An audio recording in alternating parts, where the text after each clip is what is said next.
I can't get over these weird noises. Could make like a mixtape here. It does have some capability to it. Let's give the engine the full beans here.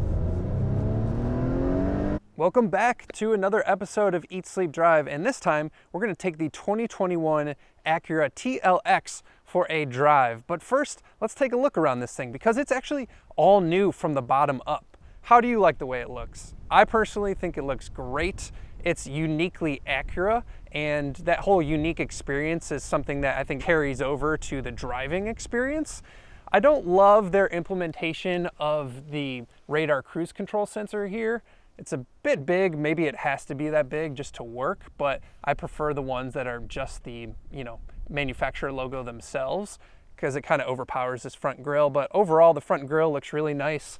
These are 4-lamp LED headlights that they call the Jewel Eye headlights.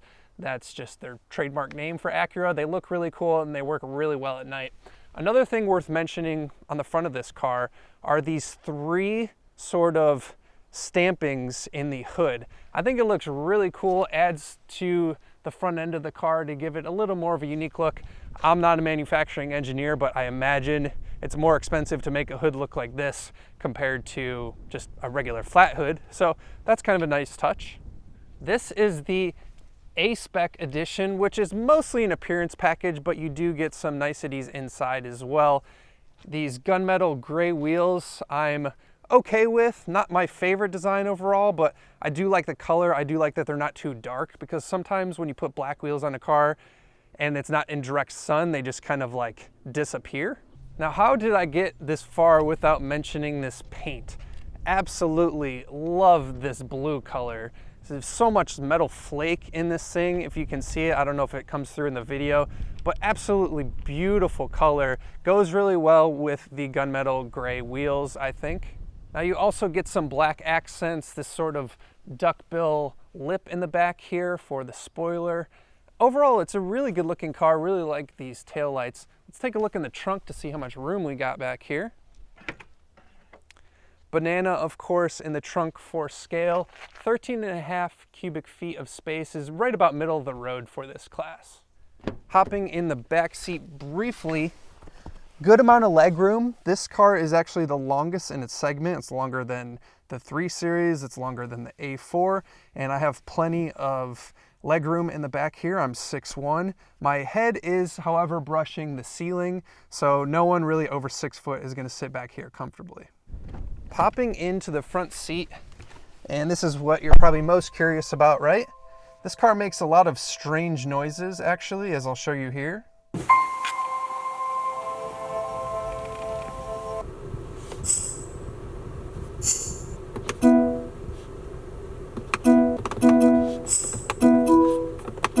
But aside from the strange noises that I should note you can turn off in the center console if you wish, it's a nice place to be. I think it's overall very solid feeling.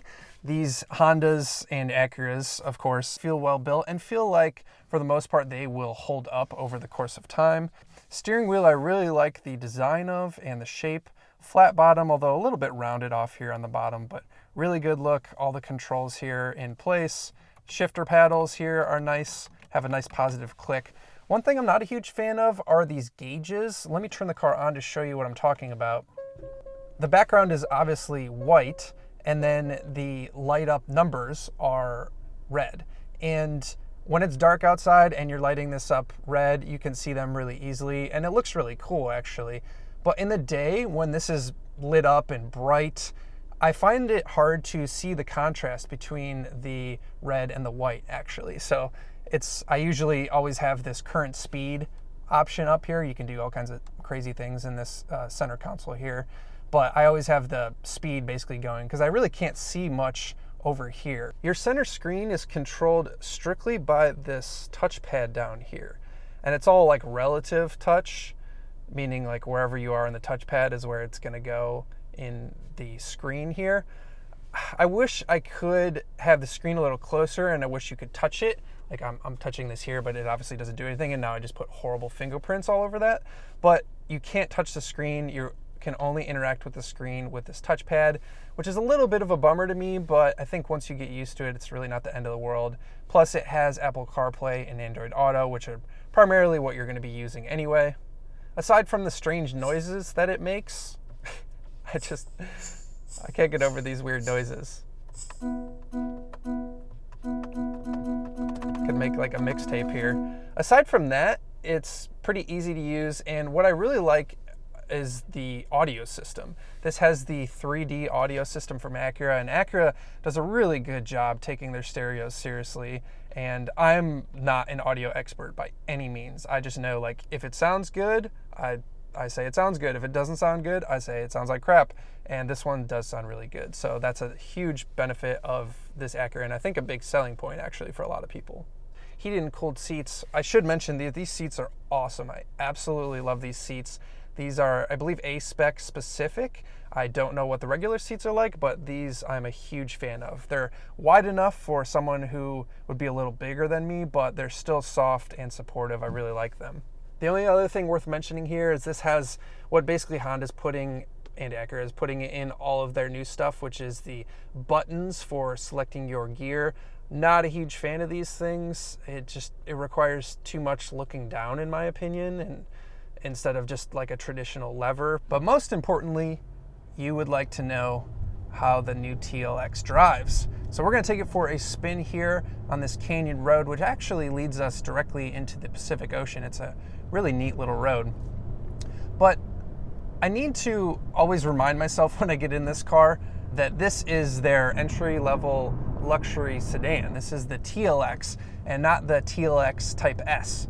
Because when I initially inquired with Acura, I was like, hey, I know you guys are coming out with this TLX Type S, and I really want to give it a go. And they said, hey, you should probably drive the TLX first. And I said, okay, yeah, that makes sense. Like, I need to know the difference between the two. And I'm also just genuinely curious what the brand new TLX is like. And I say all that just because this, first and foremost, is a luxury vehicle. It does have a hint of sport to it, don't get me wrong, and it's still fun to drive at times, but first and foremost, it is a luxury vehicle. Why is that? It has hydraulic suspension bushing, so it's a little more geared towards not transmitting any vibrations or harshness through the road, through the suspension, into the steering wheel. It has acoustic laminated glass. The steering is super light. Even if I put it into sport mode, the steering gets a little heavier, but it doesn't really provide any more feel. But that's not what this car is about. Once again, this is your entry-level luxury vehicle, and more than anything, you want it to be comfortable and quiet, which it is, definitely. You can thank the glass, of course, for that. No wind noise, very little road noise. But when I say there's a hint of sportiness, it does have some capability to it. You cannot fault the capability of this thing, because this is all-wheel drive. SH all-wheel drive, super handling all-wheel drive that they like to talk about. And what I will say is that it is balanced. It doesn't understeer or oversteer in any heinous way. So it's got that going for it. But the way it kind of like goes about going through turns feels to me a bit unnatural at times. Once again, I'm separating capability from sort of the feeling of a good handling car.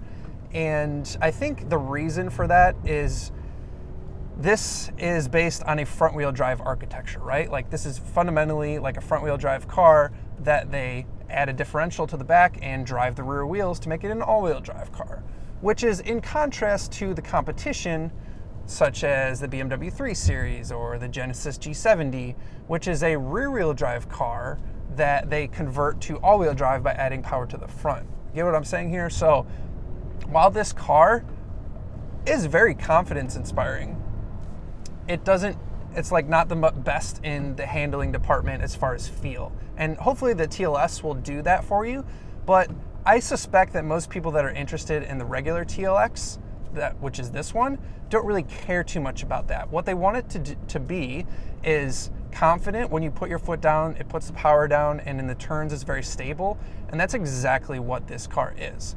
The all-wheel drive system puts the power down really well, 280 pound-feet of torque coming through this 2-liter turbocharged engine. So that's what's most important. And let's take a brief moment to observe this beautiful ocean before we talk about the rest of this thing, specifically the engine, as I just mentioned. Let's give the engine the full beans here.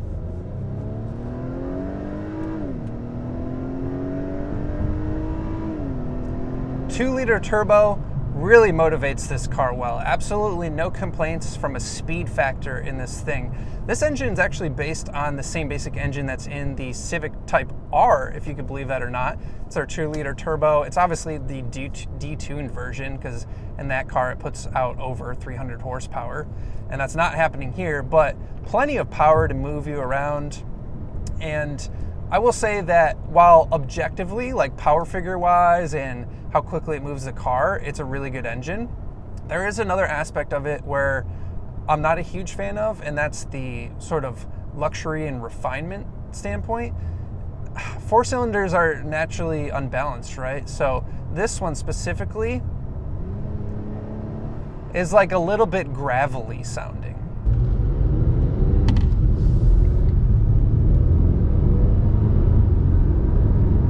And while it does make some cool whooshing and bypass valve noises when you like give it a bunch of boost and then let off the throttle, like I just did there, it doesn't sound that good.